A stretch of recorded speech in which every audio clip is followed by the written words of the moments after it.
This is Cup of Go for May 22nd, 2023, sponsored by Koyeb, a developer-friendly serverless platform to deploy apps globally. Thanks to our partners at Koyeb for sponsoring this episode. Stick around to the ad break to hear more about Koyeb. Keep up to date with the important happenings in the Go community in 15 minutes per week. I'm your co-host, Shay. And I'm your co-host, Jonathan Hall. What's up, Jonathan? I'm cold. Are you? No, it's super hot here. I think there's a code freeze coming up. Nice. Nice one. What is a code freeze? Yeah, so I think Wednesday is the planned freeze, although it's not always solid in the Go community. But the plan is to freeze the Go code base on Wednesday for the 121 release, which means no new features get added, only bug fixes and anything that's already in progress, so that we can have our exciting Go 1.21 release probably in August, usually. Well, it means you have 2 days to shove your code in. Don't miss out. That's right. Speaking of shoving code in, have you been involved in anything like that recently? So yeah, there was a proposal. We're going to get to other proposals soon, but one proposal I found interesting was reverse. Now that we have generics and everything is great, I saw that there was a proposal for reversing slices. So first of all, thanks, generics. It's like, thanks, Obama. Starting to see the value. The proposal was super well written by Alan Donovan. Very simple. Just add a .reverse function that, if you have a slices with elements, reverses them. And I reviewed it. I reviewed the code. I added some tests. My test cases were accepted, and I'm really jazzed about it. I'm now also an official Go contributor. Awesome. And this particular proposal we were going to discuss today as likely accept, because that's the official status on the weekly minutes. However, it's already been closed and merged in large part because of this forthcoming code freeze. So I've seen a few of those happen where they're trying to get some new exciting features in before the freeze happens. Yeah, if you actually go to the Garrett page, you can see Russ wrote, the proposal is only likely accept, but since the freeze is next Wednesday and we anticipate getting to accept next Wednesday as well, it's okay to submit the change early so it's not part of the flood. So it got added, and I'm really happy about it. Contributed. Yeah, that's pretty exciting. All right. Sorry to jump ahead there. I was just so excited about that I pulled that out of the backlog a little early. But before we really dive into today's news, we kind of need to talk about something we talked about last week, right? Yeah, so last week we discussed a proposal for Go Cache Prog. What is the proposal? What is Go Cache Prog? Yeah, you might recall that the idea is the ability to specify a program to do Go caching for you, rather than simply relying on the on-disk cache during the Go build process. That way you could use an S3-backed Go cache, for example, or, as the proposal specifically calls out, using GitHub Actions or other CI pipelines to do your caching for you, so that you can have a cache that lives longer than your Docker instance or your runner instance, so that you can take advantage over days or weeks.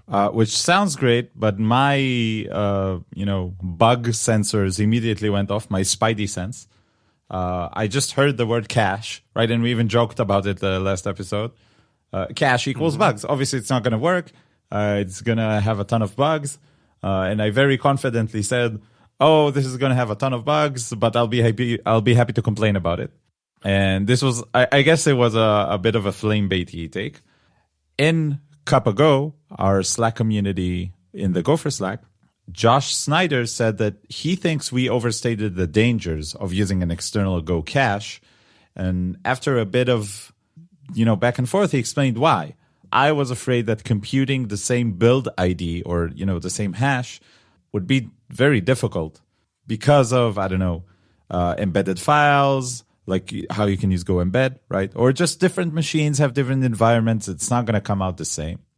But Josh pointed out to how Go's toolchain really invested in precise repeatability, like identical intermediate artifacts and everything. Environment variables, flags, versions, embedded files, etc. Is very explicit and built into the cache key. And he actually shared the code, which is one of the great things about Go being an open source language. You can just take a look. And the key point is that caching may not be perfect, but this proposal won't make it worse. It won't introduce any bugs that don't already exist. because already right now you can have different versions, different embedded files, different clones, different flags, different Go Arc and Go OS and whatever on the same machine. And it just sort of changes the storage layer. So first of all, thanks a lot, Josh, for this insight. It was super interesting, and I went into the code and learned a lot. So thanks. And I think this is just awesome. Good abstractions mean that the solutions are extendable, right? So thanks, Josh. And you jumped ahead a bit because you were very excited about my proposal, which is not even my proposal, right? I just dumped a bunch of code reviews, just standing from the sidelines.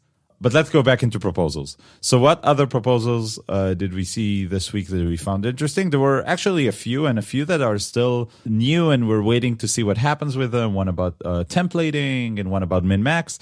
But one that we found interesting was string.first. So what is this proposal? So I think I like this proposal because it's really simple to understand. The proposal is just to add a function to the strings package and an equivalent one to the bytes package, since those two packages try to maintain parity. But it's the proposal is a function called first that takes a variadic argument, so a list of strings, and it just returns the first one. I thought it takes a YouTube video and comments first. Or slash dot. Is that still a thing? Is that still you may have betrayed your age to the listeners a bit here, John. Takes a punch card, right? I'm just kidding. Right. Yeah. So the reason I thought it was worth bringing up today is because I think it's a really easy proposal to wrap your head around, especially if you're new to Go. This would be a great introduction to the proposal process. It's so simple, yet there's still a ton of nuance around it. Because the question becomes, okay, so we add this to strings. That seems pretty straightforward. What would the bytes version look like? And then there's the question of, well, why don't we have a generic version that works with integers or with floats or with whatever struct you might have? And there are some arguments for that, but there's some arguments against that. So it's a good, I would encourage anybody who's interested in understanding the Go proposal process and why it might take longer than you expect for certain features to make it to Go, just read through this. It's not that long. There's about 27 comments right now, but most of them are fairly short, single sentence. It can really give you some insight into the thought that goes into the process of making a new feature in the standard library. Yeah, and I think one of the most important comments within this proposal is from Carl Johnson, who gave the original proposal from Baltimore, where he went and dug through source graph to find versions of this function in the wild. And he found usages. Like the first question you ask when something should be introduced into the standard library is, do people actually need it? Because we want to keep the standard library very lean and mean, right?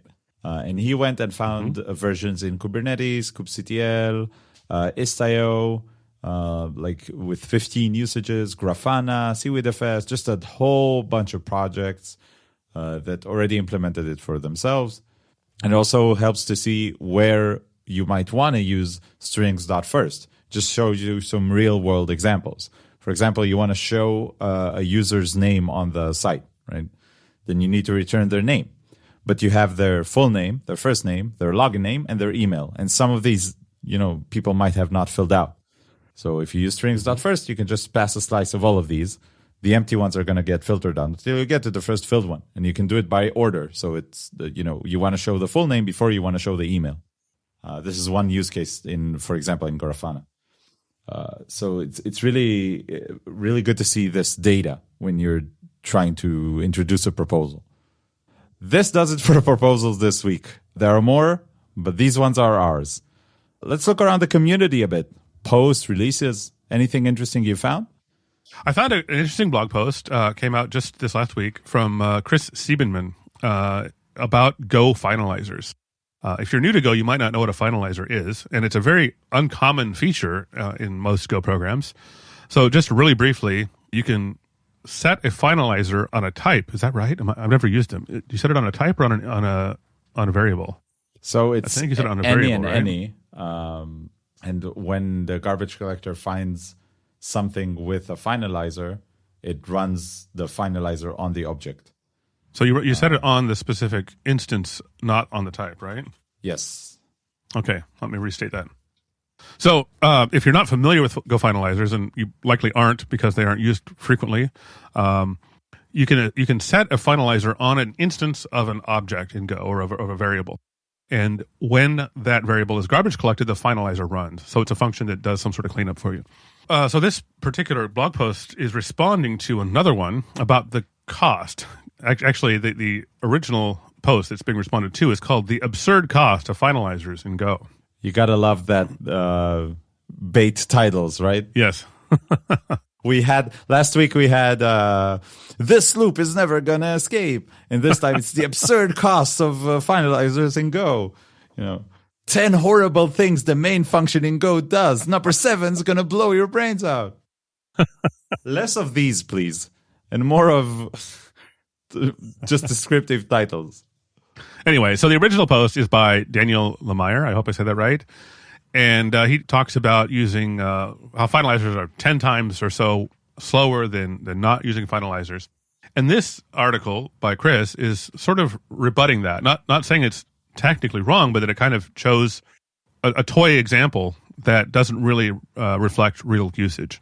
And I think the key phrase from this post here, it says that the first reason for this increased overhead in Lemire's test case is perhaps somewhat surprising, which is that using a finalizer forces heap allocation, while Lemire's non-finalizer version does not. And he admits that that's true. However, he says if you're using a finalizer, you're almost always using heap allocation anyway. So the bigger cost isn't from the finalizer per se, it's from the fact that you're allocating to the heap. And he goes on to more detail. It's not a long article. It's probably a 3 or 4 minute read. But it does a nice job of showing some of the subtleties that are easily forgotten when you just write simple benchmark tests. So I think it's a good read, especially if you use finalizers. But if you're just interested in understanding some more Go internals, this is a good blog post to read. One key sentence that I really liked is that the set finalizer function has a ton of documentation around it. And the lesson that Chris takes from that is using it correctly is tricky, and correctly using anything with a finalizer attached is also tricky. Because usually you don't have to do this, manual playing around with garbage collection or whatever. Have you ever used the finalizer, Shay? Yes, once. And then it didn't super work, and then someone else in the team fixed it. Okay. I thought it was like C++ smart pointers, and I just used it exactly like that, but it has some subtleties around it that it's not exactly like that because Go is a garbage collected language. Anyway, probably better to design your system so you just don't have to use finalizers. Right. Yeah.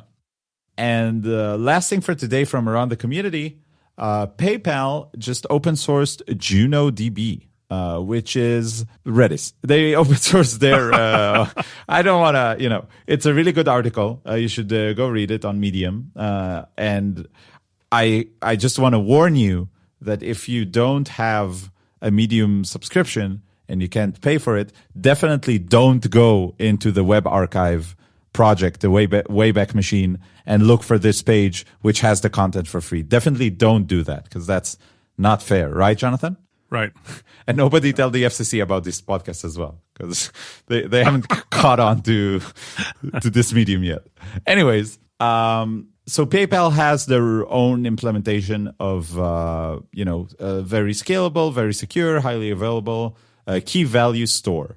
And they open sourced it, which is really cool. It's obviously a battle tested internal project within PayPal, and open sourcing it, I think it's a great step to marking PayPal as a more of an even stronger engineering culture, right? Mm-hmm. When their engineers feel like they can contribute to open source and put their name on things, and the community gets back more value.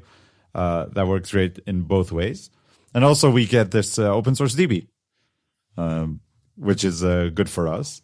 If you need, the use cases are pretty similar to Redis. If you need caching, also, if you need item potency, you can use JunoDB as a short TTL, highly available store, just to make sure that you're not processing duplicates, counters, latency bridging, etc., etc. They also go with into a high-level overview of the architecture, which is pretty cool. You have your own client app, and then you use a JunoDB library. And then you have a JunoDB proxy, which hides behind it the sharded storage servers. So a pretty well-known architecture if you have ever sharded Redis before. But it's all built in. And currently the client libraries are very thin, and you have it in Java, Go, C++, Node, and Python. And they're going to open source the Go versions very soon. They go through the security process of this DB, through the performance benchmarks at scale. It's a really good read. It does seem like a bit of an early project. Like it probably could use some more open source love before it would be easy to use in your projects. But it's battle tested in PayPal, so perhaps worth considering as an alternative. And that wraps it up for the stuff we want to cover this week, right? I think it does. All right. So after the ad break, we're going to have a super interesting interview. Who are we interviewing this week, John? We will be interviewing Christoph Berger, who is the curator, editor of the Golang Applied Weekly email newsletter, which I'm a member of. I subscribe to. I think you do too. It's got some great resources. We report some of them here on the show. Yeah. So stick around to hear what he has to say and also to hear a word from our new sponsor. Talk to you next week.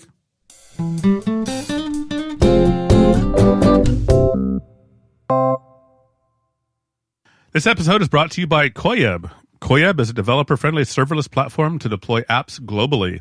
No ops, servers, or infrastructure management. You can run web apps, APIs, event-driven serverless functions, background workers, and even cron jobs. Shay, you've been using it, right? Yeah, I'm currently a Koyeb user and have been for about a week now.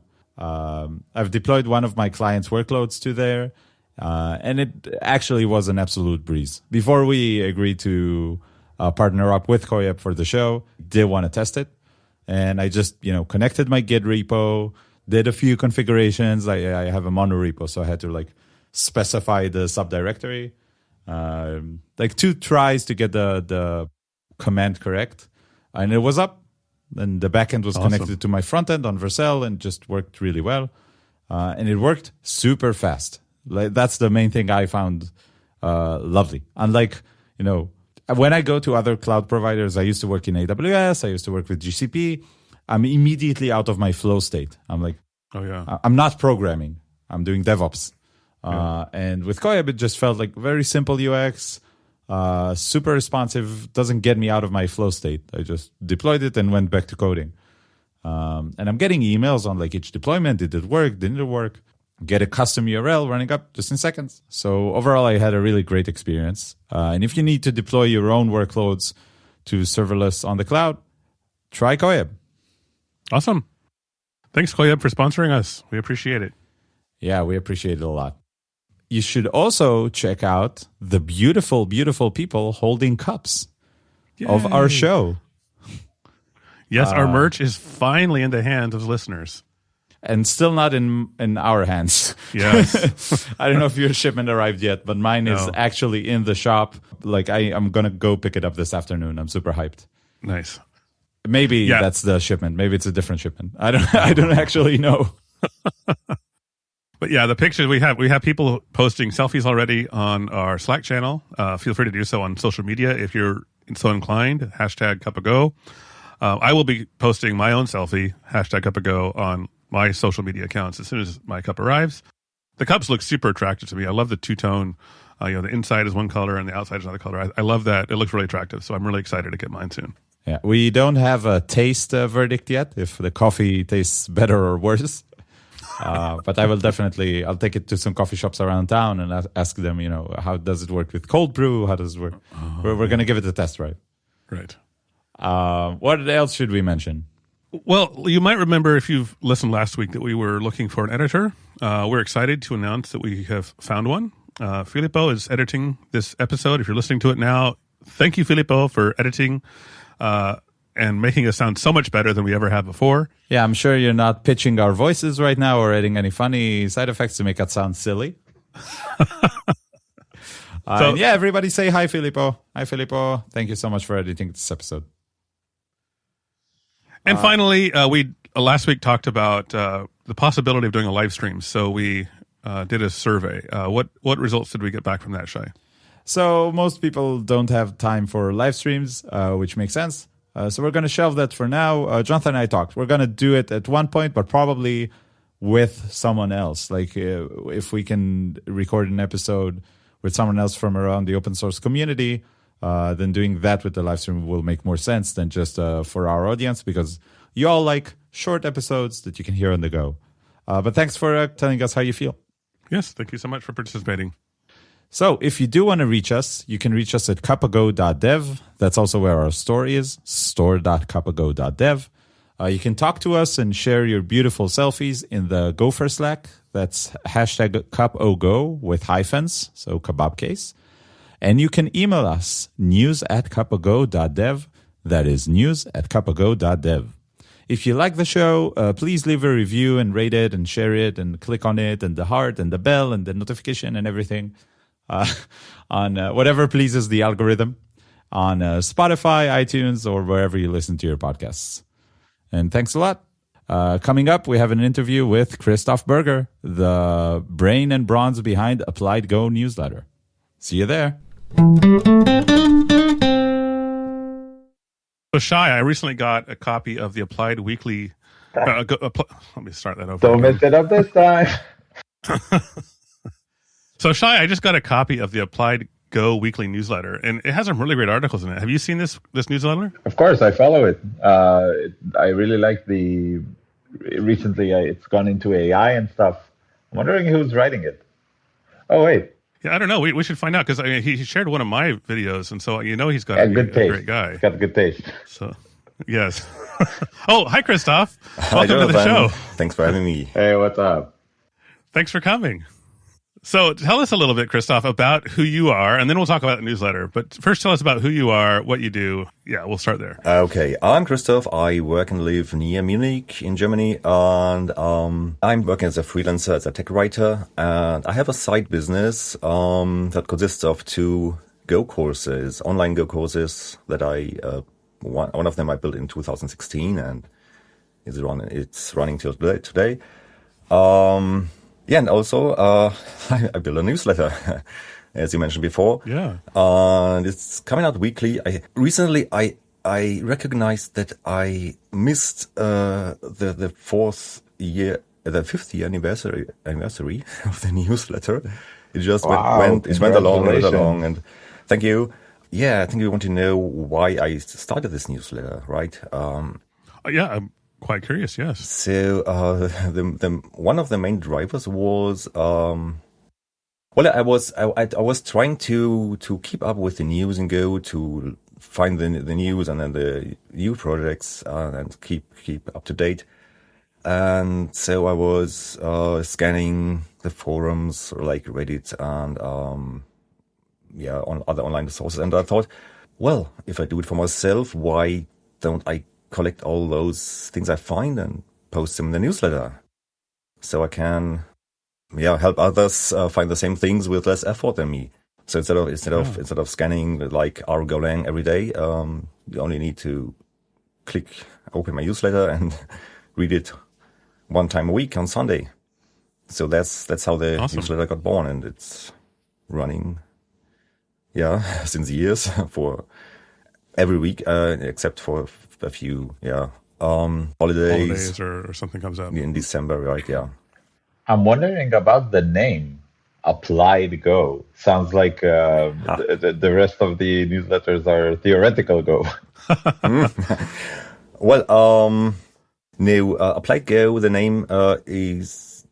I invented the name for my blog and Go courses, and I was looking for a name that was easy to remember, and it should also, Applied Go shall tell the people that the point here is to apply Go to various problems. That's the main topic of my original blog, appliedgo.net. Not to circle around language basics or something, but rather applying Go to real life problems, and to see how it goes. And that's how the name Applied Go. How I found that, and I don't know if I thought about that initially, but I found it quite nice that it starts with an A, so it's up front in the alphabet. Yeah, you can find it easily in the yellow pages. Definitely. Yeah, that's a good thought. We never thought of that, Shay, when we were coming up with a name. We could have called ourselves Aardvark with two A. to get that double A. So we can do. I think That's hard to beat. we can play the Unicode game, just like it was recently proposed with so we can do maybe Kappa Go and replace the C with Kaf, which is a letter in Hebrew which looks the same. It's gonna mess up everybody's RSS list audio. Yeah. How does it sort this letter? Does it sort before the Latin alphabet or after? I have to assume that it depends on the implementation, and every development language has it differently. And even if you wrote Go, you didn't test it with runes in the first version, and it won't work because Unicode is the bane of all of our existences. Yeah, true. Unicode is a really underestimated topic. It's deeper than everyone thinks it is. Definitely. Last time there was a discussion about why doesn't Go have a reverse function in the standard library, and Axel Wagner then said, Unicode. You can't just reverse a Unicode string. There's so much to consider. Is it an emoticon? Is it Chinese characters? Or there are code points that look different when you put them reverse in some languages. So it's definitely not easy. Yeah, I saw someone just a site that had a bad implementation of reverse. I don't remember where I saw it. I need to find the example. But when you inputted a few, you know how you have like a hand or a face or someone, and then you have it in various skin tones. After reversing it, all the skin tones got reversed as well. Ouch. So you can mess okay.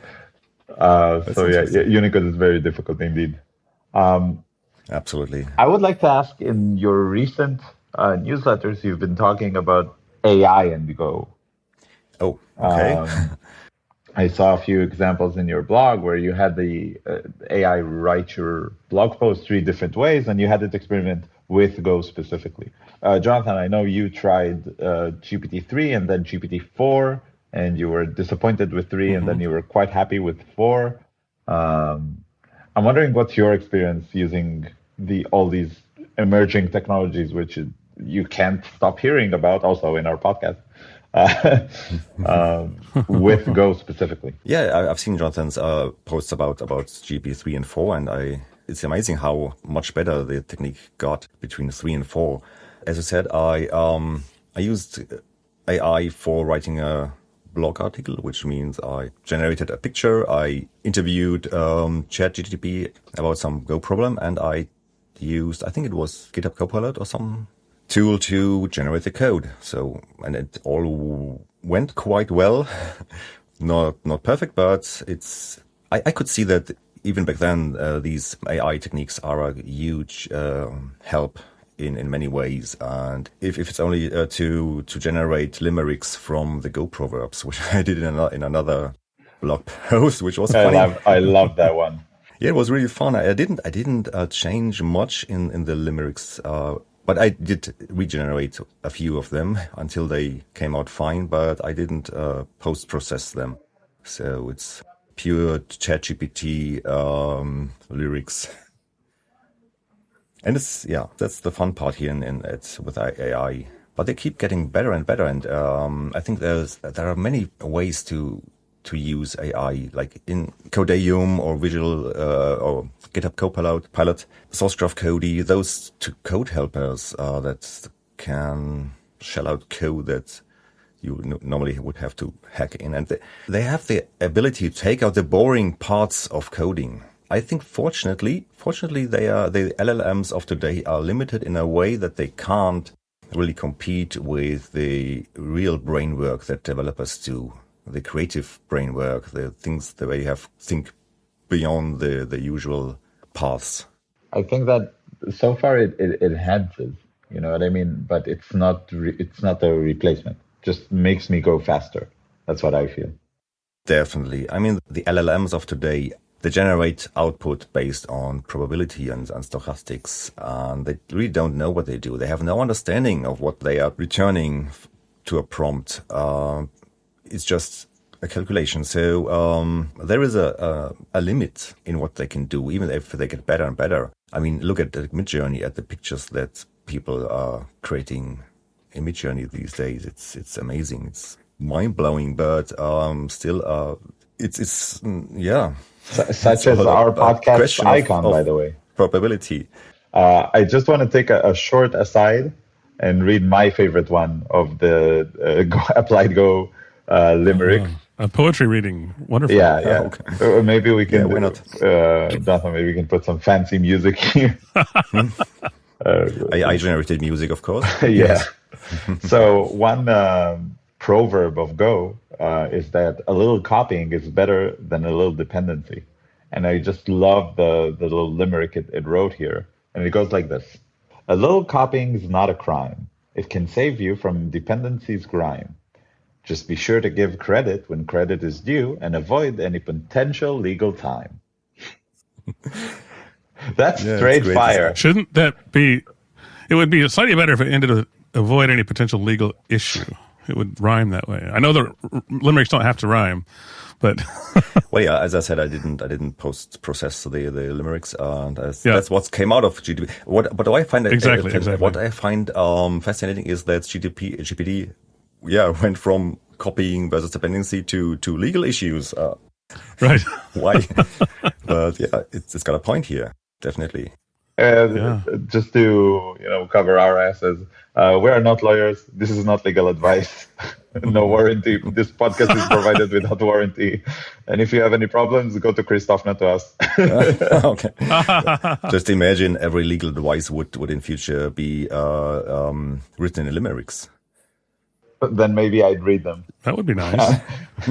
Maybe I could have I should have my contract rewritten in limerick or the form. terms of service. Yeah, good idea. Let's ask ChatGPT.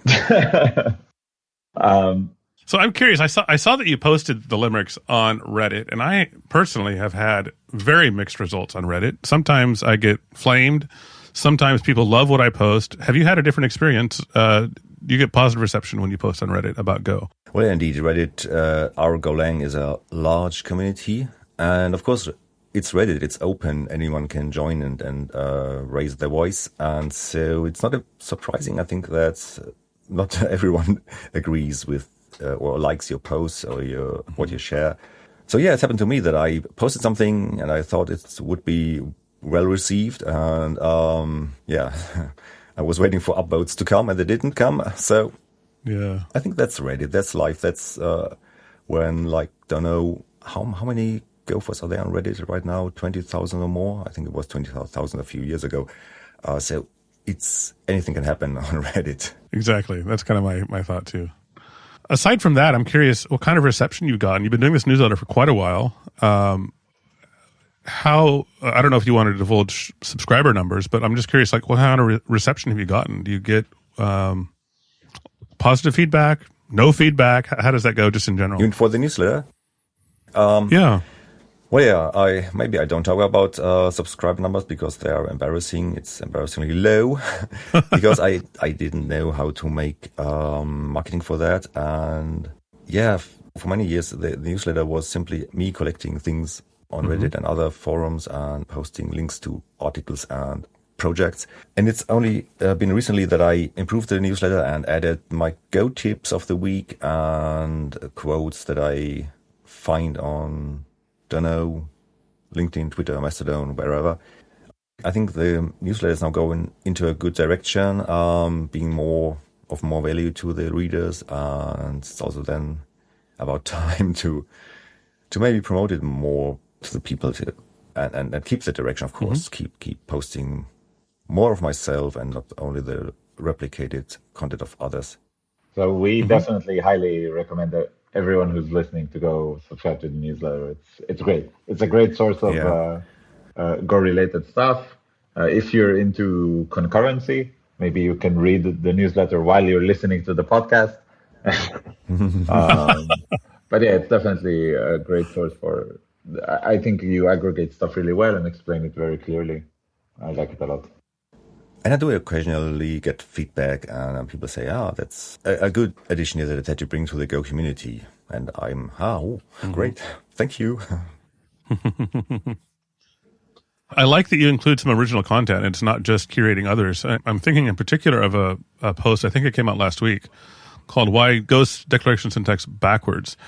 And you talk about C's, the C-style declaration, and this sort of spiral that was described back in 1994, I think, on Usenet. How you kind of, to understand a type definition in C, you have to kind of start in the middle and work your way out to understand what's going on. And Go made the intentional choice that your declarations are from left to right order, the natural reading order if you read English. I suppose that's not true for Hebrew readers. But I had never realized that. And I thought it's kind of obvious in retrospect, but I'd never realized that before. So I thought this was a really interesting article. It's a short article, but it just kind of opened my eyes. I really appreciate the original content that you add as well. I find it to be insightful and educational. Yeah, and it's also fun to write. I think if I come across topics like this, it was interesting to I looked up where spirals occur and see it in seashells, in galaxies, in the stone at Newgrange, and even in C-style. The C-style declarations. It's interesting because if you think about it, it starts all with deciding to use the syntax int n, and not var and int. So it's a small decision in the sequence of type versus actual variable name, and this has consequences, and this led to this spiral rule of 1994. I think that it's people really fascinating. forget that the programming is a collaborative activity, and no one wants to be, even if you have the correct sequence, like in Go, well, correct in quotation marks, but I think it's the correct order. If your variable name sucks, then you end up with people like, hey, yo, John, what is FTUOLKPQ123? Yeah. What is that variable? You're like, oh, of course, it's the number of days. And I'm like, oh, yeah, sure, thanks. When I was reading this article, I was trying to think of a counterexample, and I did think of one, but it's not a valid one. And that is that we say things like byte slice, although we write slice of bytes. So when it's written, it follows the rule, right? You know, you have the brackets and then byte. But we tend to say, at least I tend to say, byte slice when I see that. And mentally, I'm thinking byte slice. But, you know, it doesn't violate the rule. It's just that at least my brain processes things differently. Just to put the Hebrew spin on it, in Hebrew, it's the other way around. So at least for me, it works great. It's a slice of, right. bytes. I mean, slice of bytes works too, but it's longer. So I'm trying to save spoken characters. Well, yeah, you have the liberty to say it both ways, and maybe that's also the reason why the C designers came up with int x instead of x int, because it's just natural language isn't precise and isn't only one way to say something. So it's okay. Right. Yeah, but talking about language and clarity and syntax, this is one of the aspects of Go that caught me first when I came across Go. I remember it was back in 2011. The German IT magazine CT brought an article about Go, and I remember I was immediately hooked. I saw a small code sample, and the syntax was so clear. The absence of semicolons, yes. And then I got curious and read the full article, and I was amazed because the language, was so simple. They omitted almost everything that C++ and Java and other languages of the mainstream of the time accumulated. And really, C++ and Java, they started simple. I remember when C++ was invented, it was quite simple. When Java came out, it was quite simple. And they evolved into languages of a really Baroque style. And it's ornaments everywhere, and calling it Baroque style and not monstrosities. I also imagine medieval, but more like Dracula Castle monstrosities. Every door you open, it's cobwebs and coffins, and every coffin you open, and more monsters in it. It's very cherishable of you to call it Baroque. Well, it's maybe an euphemistic way to call it a monstrosity, but it's Baroque. The question is, at one point, adding more features to a language, it doesn't pay out anymore. There's a point of diminishing returns, right? And I love the approach of Go. First, block any idea to expand and extend the language, and to discuss this very extensively before agreeing to add something new. If you follow the evolution of generics in Go, it was really a long and complicated way, but it was right. It was right to do it that way. There were many proposals recently that Jonathan and I looked at, might have had merit, but also made the standard library or the language or just the options that you have as a developer more complex, added more ornaments, if you would say it, and they were blocked and they were declined. We were at least happy to see that they were declined.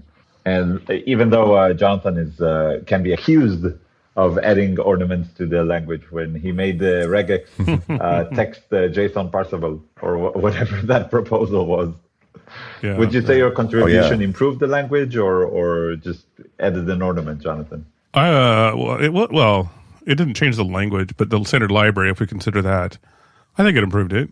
I mean, it didn't add any new semantics. It didn't add, it just made an existing type support an existing capability. So well, we'll keep it around for now. We'll see. Christoph? It hasn't been released yet. It's not too late to revert it. If you have a strong opinion, you could go get it reverted before 121 is released. It's going to end up that we're going to fork to Go 2 just because of your text marshalling. So, Christoph, I want to ask you, other than offering the community, the newsletter and everything that you put out, you also have courses, right? Yes. There are two courses. One is a rather big one, a large one, about all the Go basics.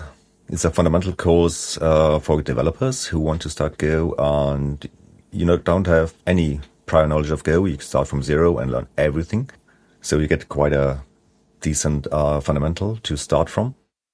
And the other one is a concurrency deep dive course, which is focused on concurrency, of course, as the name says. It's an outtake of the main course, and I extended it with a few more lectures. It's still a work in progress. Just recently, I recorded some more audio for a few lectures that are text only at the moment. Yeah, and those are the two courses I've running. And they are aimed towards total beginners, or perhaps people who, they're currently working in Java and looking for salvation. I'm focusing on developers. I don't teach IT from the very beginning. I don't explain what a shell is and what CD or LS is. So you have to know something about working with a computer and you have to know a programming language. I don't explain so Go why there are beginners, if statements. Not computer beginners. Exactly. Cool. That seems to be a big market. I mean, I think most people learn Go after writing another language. I'm sure there are some who learn Go as their first language, but it does seem like an exception. Yeah, that's a good question. Is Go good as a first language? I had one student who took a CS50 online course, and after that he took my Go course, and he said that was an ideal combination to get started in the IT world. But you have to do something before learning Go, I think. You have to take something like a CS50 course. I'm not sure if Go is really easy compared to C++ or Java, but it has some rough edges, and it's also focusing on being easy to the compiler. You see in the language there are many things that where the hardware shines through, if I can name it this way, like slices being built underlying arrays. I think that's a concept where a newcomer says, why should I bother with that? I just want to build a slice or an array and a dynamic array. Why do I have to think about underlying arrays and addresses and pointers and things like that? So I think I wouldn't recommend Go as a very first language, but it's possible. We had that discussion in our Slack channel in the past, and I think we sort of settled on, there was one person who was like, Go is the perfect language and people should learn it first just to avoid the mistakes of other languages. But most people tended to agree with you, Christoph, and say that It's probably better as a second language. You should either start with Python because it's a language built for learning how to program, and it's not really a systems language, and it's very easy to get started and get motivated, or start with C to make sure you have all the fundamentals, or C++ or some low-level language to make sure you have all the fundamentals, you understand how memory works, you understand the concept of a pointer, and either coming up to go from C or coming down to C from Python, or let's say Java, which is still taught a lot in universities, is probably a better path into Go than just starting with Go straight up. Because it's sort of an uncomfortable middle where it's a high-level language, but you can also play around with pointers. Definitely, yeah. And I think it's what most people do. They learn something else first, like Python, and then turn to Go because Go is faster, for example, or for other reasons. But what you said initially, Shay, learning another language is perhaps counterproductive because you have to then to unlearn some of the anti-patterns that block you from being productive in programming. But you can't know their anti-patterns until you learn them in another language. So in the long term, it's definitely worth it. Knowledge True is enough, good, yeah. even of shitty languages. Yeah, true enough.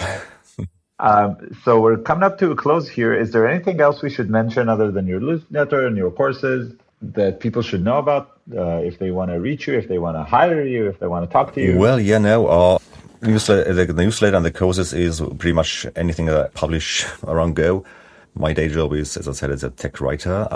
But if you have something to write about Go, I'm here. All right. And obviously, all your contact information will be in the show notes to anybody who's listening. Go follow the links. Go subscribe to the newsletter. If you're a Go beginner, maybe consider purchasing one of the courses. Yeah, of course.